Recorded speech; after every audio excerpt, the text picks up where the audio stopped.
ពុកម៉ែបងប្អូនមកទល់ដល់គណៈពេលនេះបញ្ហាព្រំដែនវាលែងទៅជាបញ្ហាសំខាន់សម្រាប់ថៃហើយបញ្ហាព្រំដែនវាលែងទៅជាបញ្ហាសម្រាប់សំខាន់សម្រាប់ថៃហើយពេលនេះបញ្ហាដែលធំបំផុតរបស់ថៃគឺបញ្ហាផ្ទៃក្នុងបញ្ហាគោលនយោបាយផ្ទៃក្នុងរបស់ថៃមួយនិងបញ្ហាប្រជាពលរដ្ឋដែលជួបបញ្ហាការលក់ដូរការប្រកបអាជីវកម្មជាមួយខ្មែរ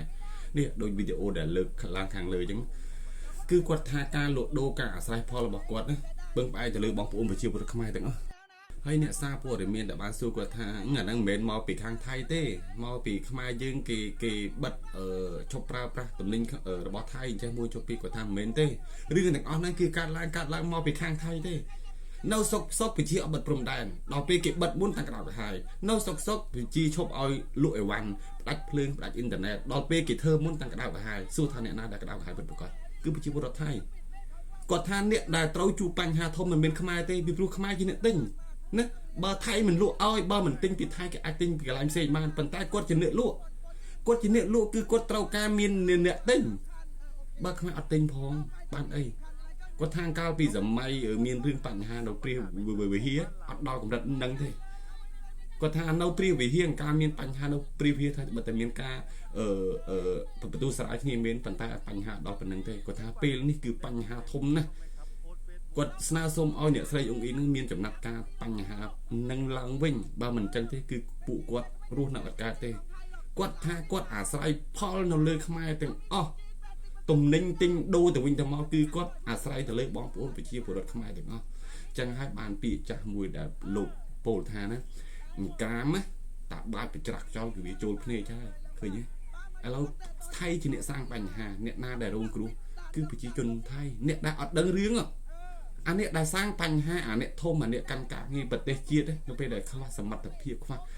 គំនិតពិចារណាក្នុងការគិតវិញអ្នករងគ្រោះមិនមែនពួកគាត់ទេគឺប្រជាជននឹងឯងខ្ញុំឃើញវីដេអូហ្នឹងហើយខ្ញុំនិយាយត្រង់ចិត្តអារម្មណ៍របស់ខ្ញុំអត់មានថាភាព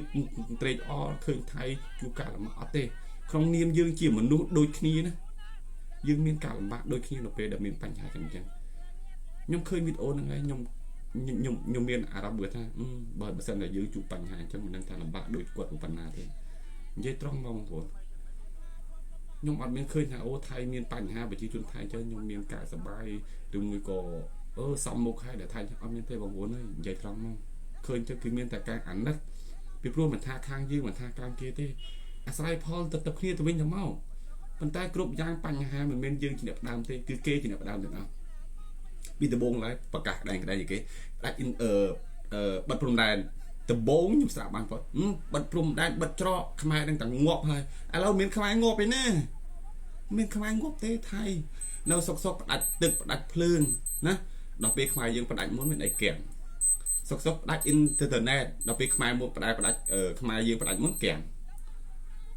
នៅសុកឈប់លក់ប្រេងឲ្យខ្មែរដល់ពេលខ្មែរឈប់ទិញកៀងអានេះយើងនិយាយតែពីបញ្ហារបស់បងប្អូនប្រជាពលរដ្ឋដែលនៅតាមប